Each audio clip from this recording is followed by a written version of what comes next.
In a shocking turn of events at a busy intersection in Okala, officers were called to the scene of a violent altercation between a teenage girl and a 60-year-old woman. A witness, who managed to capture the incident on her phone, described the horrifying moment when the teenager abruptly exited her vehicle and launched a relentless attack on the elderly woman. Upon the officer's arrival, the individuals involved in the altercation separated and the aggressor fled the area. Stay tuned for updates on this unfolding story. Don't forget to like and subscribe to Cops Dream for the latest news and development. Just stay in the car for a minute. Yeah, I read it anyway. It felt fine, but the more I'm waiting, the more I'm starting to not feel so good. Okay. No, I gotta get my son home. I'm going to go. I made contact with the victim. She's south of. She was having concussion Call from your here. dad and ask him to come get you. In a disturbing incident of road rage, officers responded to a violent altercation involving a 60-year-old woman and a younger female driver at an intersection in Okala. The chaos unfolded when the older woman, attempting to merge lanes, found herself targeted by an enraged driver following behind. The victim recounted feeling unwell and shaken from the ordeal. Despite her condition, she insisted she did not need medical assistance, prioritizing her autistic son's safety above all. The conflict began on their way home from Best Buy. The victim explained how she signaled to change lanes, but the aggressive driver behind her, a young woman in her early 20s with bleached blonde hair, refused to let her merge, nearly causing an accident. As tensions escalated, the younger driver sped past and cut off the victim, forcing her into the turned lane. The victim followed, intending to capture the aggressive driver's license plate. Instead, she was met with violence, despite taking several blows to the face. The older woman did not retaliate, concerned about her son under Okala law, specifically Section 784.3 of the Okala Penal Code, battery. Felony battery. It is clearly stated that any individual who intentionally strikes another person against their will commits the offense of battery, which is a first-degree misdemeanor. The penalties for a first-degree misdemeanor can include up to 1 year in jail, 1 year of probation, and a fine of up to $1,000.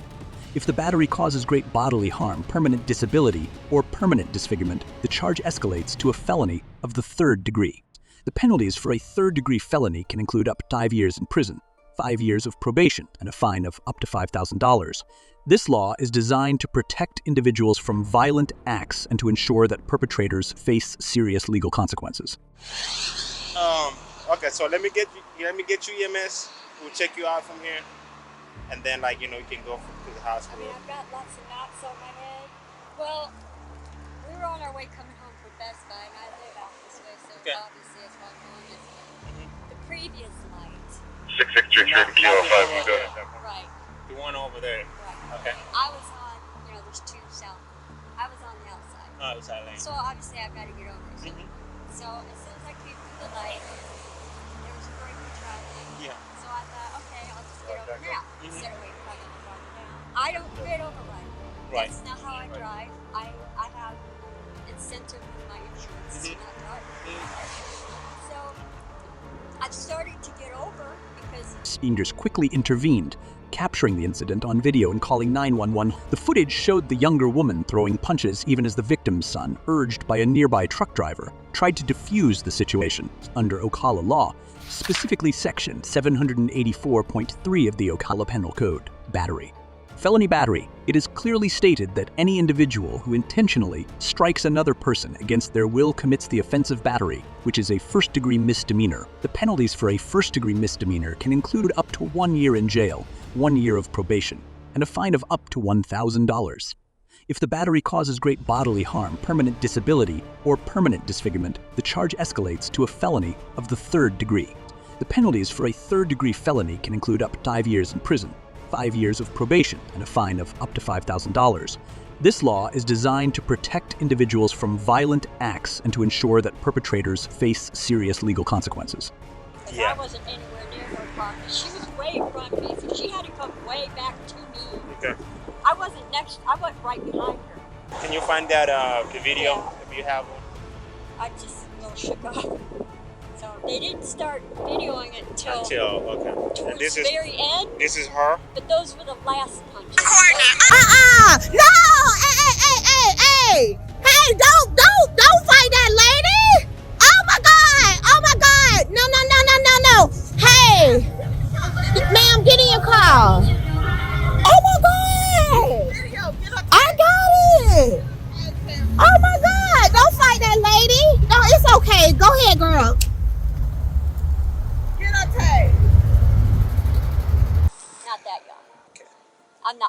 minor child. Under Okala law, specifically Section 316.27, crash involving death or personal injuries, it is mandatory for a driver involved in a crash resulting in injury to remain at the scene until they have fulfilled the requirements of giving information and rendering aid. Fleeing the scene can result in severe penalties, including up to 5 years in prison, a $5,000 fine, and the revocation of the driver's license. The video of the incident was shared with the officers, providing crucial evidence.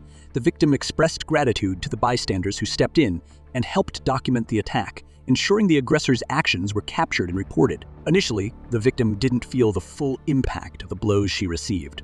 As she calmed down, she began to feel lightheaded and increasingly woozy, with the pain intensifying. Despite being a former medic and initially declining medical help, she soon realized she needed it as her condition worsened. So the attacker, after walking away several times, returned to assault the victim again, making the situation even more severe.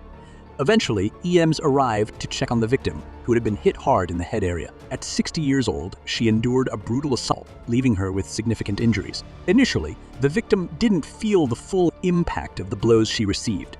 As she calmed down, she began to feel lightheaded and increasingly woozy, with the pain intensifying. Despite being a former medic and initially declining medical help, she soon realized she needed it as her condition worsened. The attacker, after walking away several times, returned to assault the victim again, making the situation even more severe. Eventually, EMs arrived to check on the victim, who had been hit hard in the head area. At 60 years old, she endured a brutal assault, leaving her with significant injuries. Hello? Hi, Miss Colleen. How you doing, ma'am?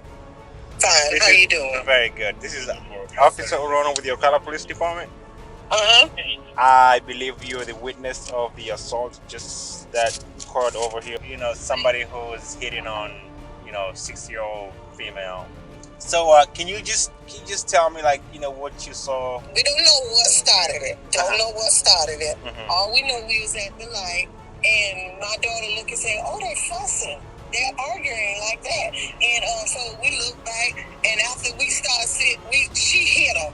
The young girl hit the lady, and she said, "Oh my God, they hit her!" So we both jumped out the car. And then they had stopped. And she was fussing with her cousin and stuff, and then she started back hitting her, and that's when my daughter recorded it.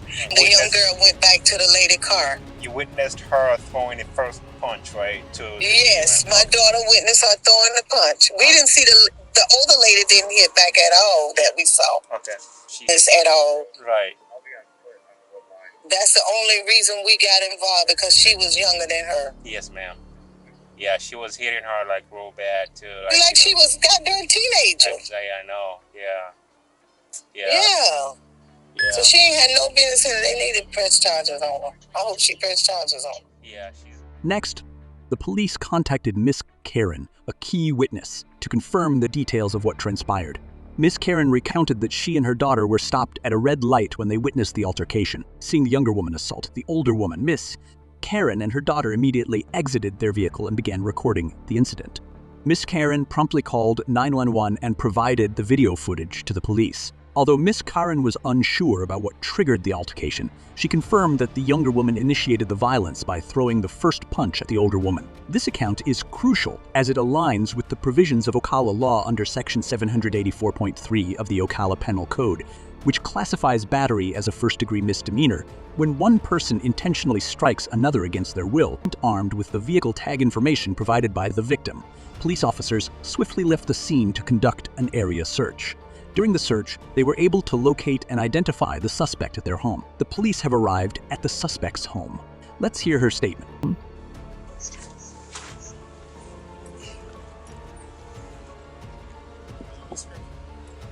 Yeah. Huh? No, Minicoop. You know, right? Okay. Okay. Alright. Tell us what happened. I have the right to remain silent. Anything you said can and will be used against you in a court of law. You have the right to talk to a lawyer and have him present while you've been questioned. Do you understand this? Each of these rights? Okay.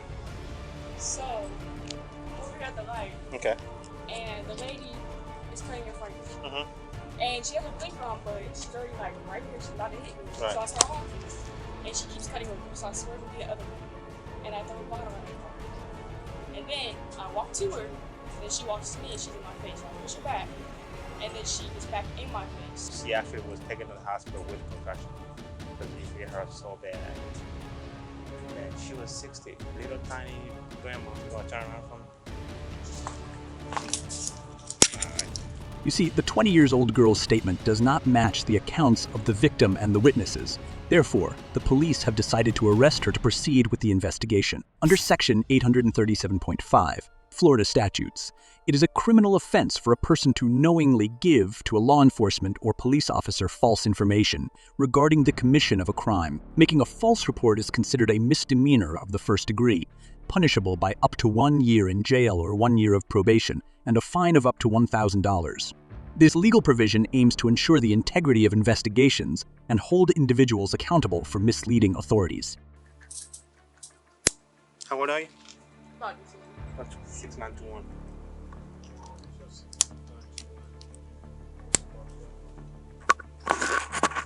Alright, so I thought it was gonna be some minor. Yeah, I thought it was gonna be some minor altercation. Autistic kid with her, and he can't drive. Yeah. Yes, sir. All right. Well, it's a misdemeanor charge, so thank God it wasn't a felony, because it.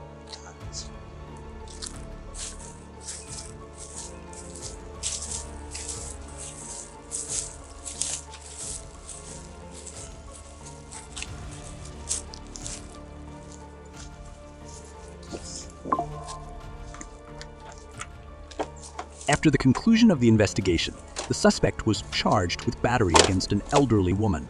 She has been placed on a 12-month probation, required to complete 40 hours of community service, attend a 10-week anger management course, and maintain no contact with the victim. Her father expressed bewilderment, stating he did not know where she acquired such behavior.